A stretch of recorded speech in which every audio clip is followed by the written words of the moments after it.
Ah, mais vous êtes les plus belles. Il faudrait que vous vous en rendez compte. Donc, cette vidéo n'est pas pour rabaisser la femme noire, mais plutôt pour lui faire comprendre certains concepts qu'elle a peut-être oubliés ou qu'on lui a peut-être tout simplement jamais dit.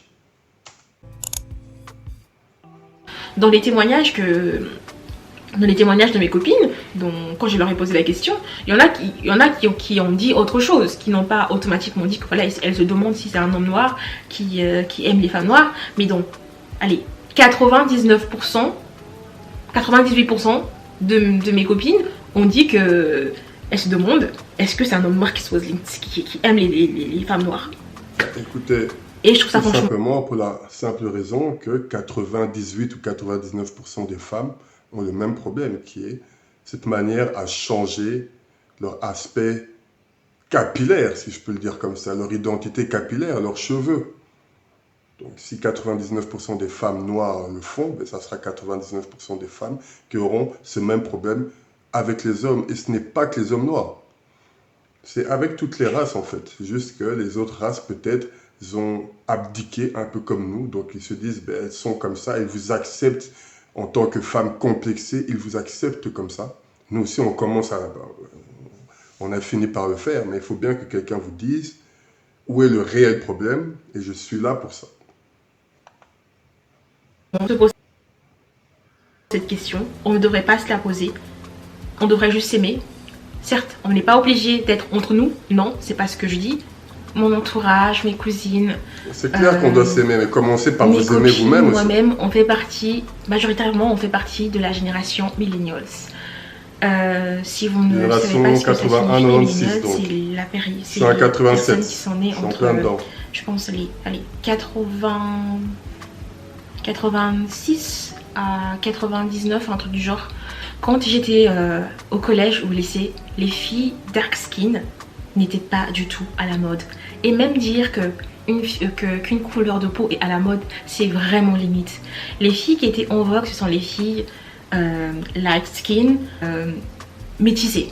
C'était vraiment métissé, cheveux curly ou très clair de peau. Ce sont ces filles-là qui étaient vraiment à la mode, très en vogue auprès des garçons, auprès des... La couleur de peau, c'est vrai. Mais bon, écoutez, pour la couleur de peau, les standards de beauté sur la couleur de peau, ça change en fonction d'une époque à une autre. Et enfin, bien sûr, quand la société impose son idéologie, ben ça impacte à peu près tout le monde. Comme à l'époque, dans le monde des Blancs, la femme blanche, au plus elle était pâle, au plus elle était considérée comme belle.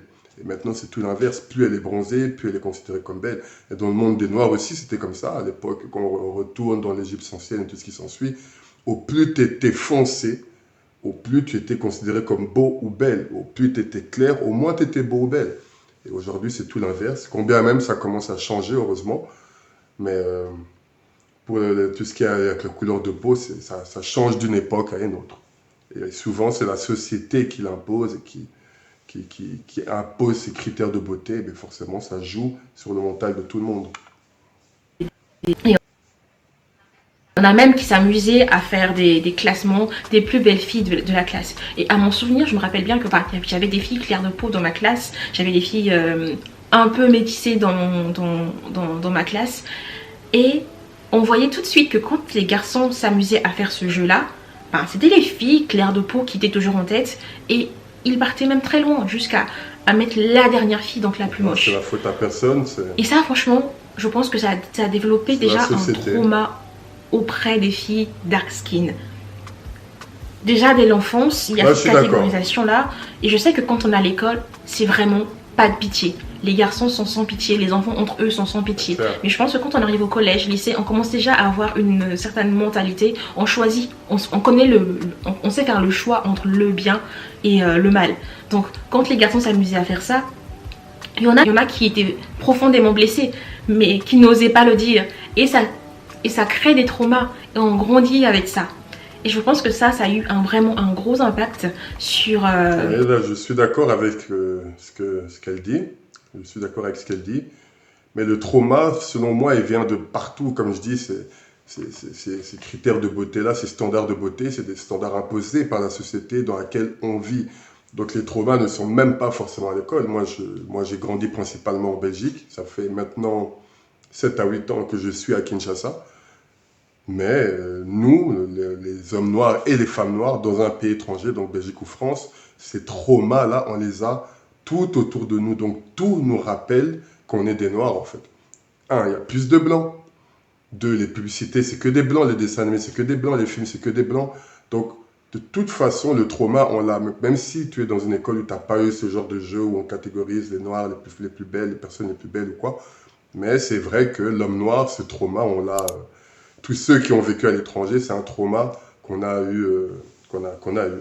Parce que moi qui vis maintenant ici, tu as des enfants ici, tu as des gens qui n'ont pas connu ce trauma et qui sont en train de le connaître maintenant, peut-être un peu par rapport à cette mode où en Afrique, ce sont un peu les light skin, les métis, qui complexent certains noirs, mais sinon, en général, les noirs n'ont pas ce genre de complexe, n'ont pas eu ce genre de trauma que nous, on a pu avoir en Europe, dans un monde qui est tout simplement pas le nôtre. Donc oui, c'est vrai que on a un trauma, mais ce qui vient pas forcément de l'école, ça vient vraiment de partout. Partout, tu mets les yeux, tu vois que des blancs, donc... Qu'aujourd'hui en 2023, quand on se pose encore cette question, ça veut dire que voilà, il y a des traumas déjà pour nous-mêmes, les femmes, hein. Il y a des traumas de notre enfance, comme je le disais, collège, lycée, tu n'es pas claire, t'es pas belle. Moi personnellement, j'ai fait mon collège en Afrique. Et ça, je vous parle de cette période du collège là. Ça, c'était en Afrique. Quand je suis arrivée en Europe, j'ai vu que les hommes noirs avaient une certaine attitude envers les femmes noires. Je partage mon expérience par rapport à ça en France, ce que j'ai vu et vécu. Les hommes noirs, spécialement en France, j'ai l'impression qu'ils ont cette facilité là à repousser la femme noire. Soit ils vont dire qu'ils considèrent la femme noire comme leur sœur, ou bien ils vont automatiquement, catégoriquement dire qu'ils n'aiment pas les femmes noires. Ils préfèrent les light skin ou les métissés. Il y en a qui préfèrent les blanches aussi. Et franchement, ça, il n'y a pas de souci. Chacun est libre d'aimer. J'explique. Les hommes noirs dont elle parle donc en France, l'environnement, comme je dis, l'environnement, il joue. Donc, à partir du moment où tu es dans un environnement où les femmes autour de toi sont authentiques, et ces femmes authentiques sont d'une autre race, forcément, l'homme sera plus poussé à aller vers ces autres femmes. Donc, ce n'est pas qu'il n'aime pas les femmes noires, mais c'est peut-être des hommes qui n'aiment pas ce que la femme noire représente pour le moment. Écoutez bien mes mots, laissez-moi expliquer avant de me lyncher, s'il vous plaît.